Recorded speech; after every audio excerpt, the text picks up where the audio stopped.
औज़ुबिल्लाहिमिनश्शैतानिर्रजीम बिस्मिल्लाहिर्रहमानिर्रहीम। अस्सलाम वालेकुम व्यूवर्स, आप देख रहे हैं अपना YouTube channel learn and know with Mudassar. और डियर व्यूवर्स, एक इंतहाई अहम वीडियो है, एसटीआईज़ के हवाले से है।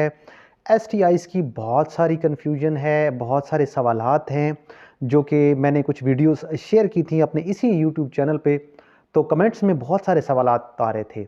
मैंने कोशिश की कि उन सवालात के जवाबात वहाँ भी दूँ, लेकिन मैंने मुनासिब समझा कि इसके लिए एक स्पेशल वीडियो बनाई जाए ताकि वो तमाम कन्फ्यूजन जो एसटीआई उम्मीदवारों की है वो क्लियर हो जाए और वो उस बात को समझें कि एक्चुअली ये एसटीआई की भर्ती किस तरह से होनी है, क्राइटेरिया क्या है, सिलेक्शन और रिजेक्शन की बुनियाद क्या है, मयार क्या है। वो सारी बातें कुछ उन सवालात की बुनियाद पर बारी बारी मैं आपसे डिस्कस करूंगा, सवाल भी आपको बताऊंगा जो उम्मीदवार करते रहे हैं और उसी सवाल से मुतल्लिका फिर जवाब भी देने की कोशिश करूंगा। उम्मीद है ये सारी बात, ये सारी कन्फ्यूजन क्लियर हो जाएगी कि एसटीआई की सिलेक्शन और रिजेक्शन किस तरह से हो रही है, क्या कवायद व ज़वाबित थे जिनकी बुनियाद पर ये सारा सिलसिला मुकम्मल होना है। तो आइए एक एक करके आपको बताते हैं।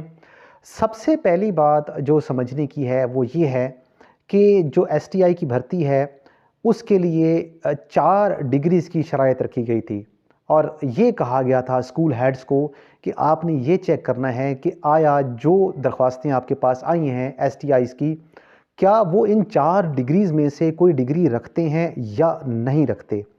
अब इसमें भी डिफरेंशिएशन मैं आपको करके बताऊंगा कि किन स्कूलों में ये इम्पोर्टेंस है और किन में नहीं है। यानी अगर कोई और डिग्री भी हो तो वो स्कूल हेड अगर चाहे तो वो उसे कंसिडर कर सकता है।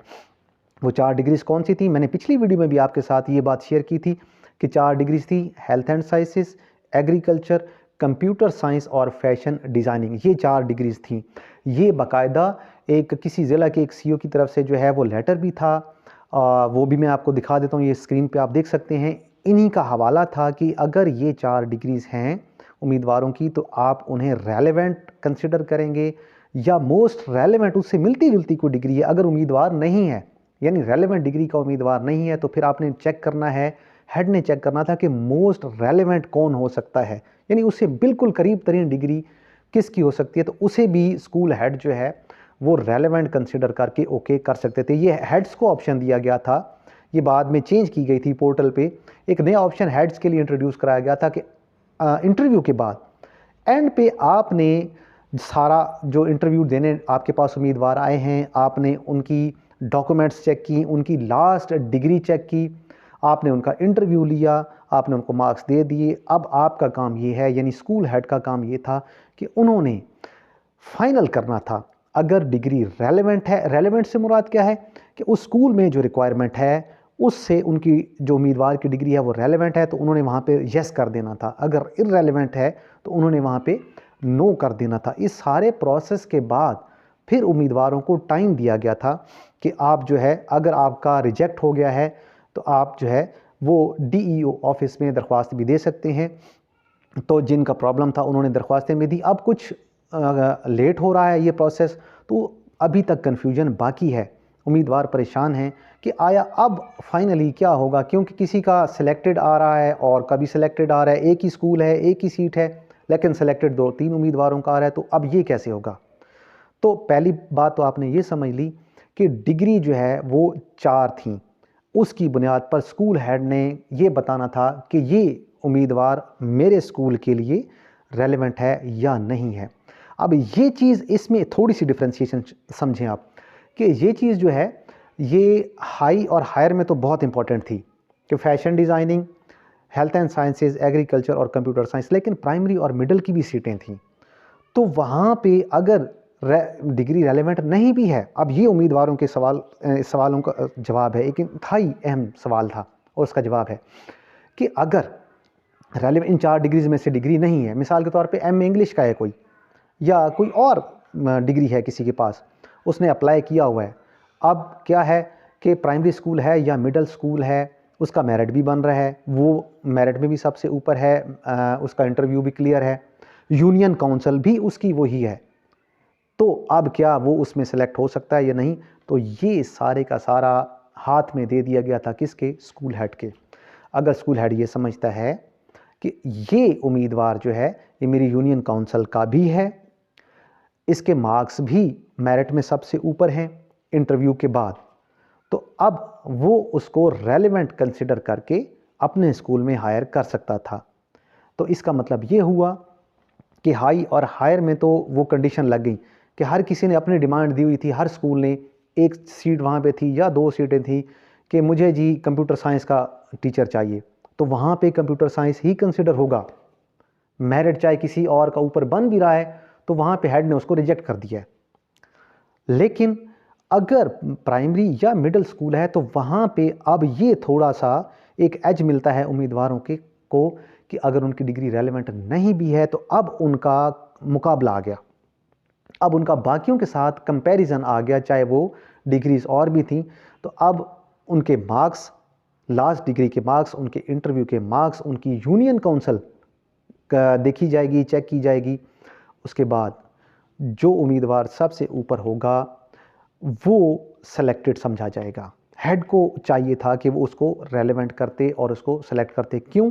कि प्राइमरी और मिडिल पे ये जो है प्रॉब्लम ऐसा नहीं है। लेकिन मैंने आपको एक हवाला दिया है कि एक सीईओ का लेटर था, उन्होंने ये हिदायत दी थी कि ये 4 डिग्रीज अगर हैं तो आप रेलेवेंट कर दें, अदरवाइज़ आप रिजेक्ट कर दें। तो ये थोड़ी सी आपको कन्फ्यूजन क्लियर हो गई। फिर एक और थी कि अगर यूनियन काउंसिल सेम नहीं है, किसी और यूनियन काउंसिल का बंदा वहाँ पे आ गया है, तो उस यूनियन काउंसिल में मौजूद जो उम्मीदवार है उसका क्या बनेगा? तो यहाँ पे भी चेक किया जाना था। ये अब हक बनता है जो उस यूनियन काउंसिल का बनता है।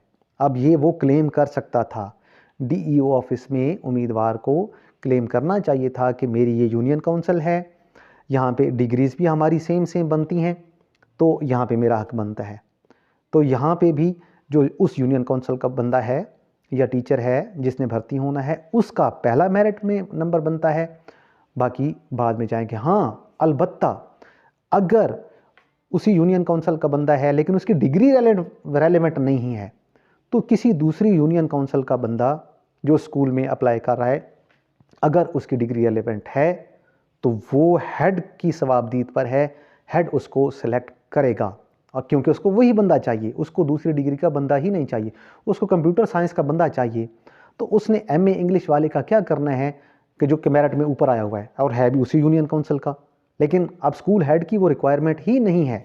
आप इसको ऐसे समझें कि एक इदारा है, उसको एक इंजीनियर चाहिए, अब वहाँ पे डॉक्टर अप्लाई कर देता है, मेरिट जो है वो डॉक्टर का हाई है, इंजीनियर का लो है।